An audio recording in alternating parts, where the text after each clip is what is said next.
Hi there! In this video, I will give you a quick guide on how you can change your mic volume on Discord. So the first thing that you will have to do is make sure that you've already logged into your Discord. And now that you're here, you will click this gear icon right here.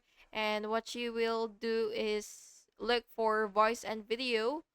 So it should be like right here under the app settings. So just go ahead and click that.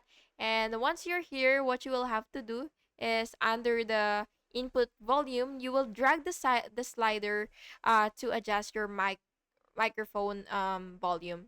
So yeah, it really depends on you on how high you would want your volume to be or how low. So yeah, that's basically just it. And by the way, you could also test your mic if you want to confirm your settings. So it's right here.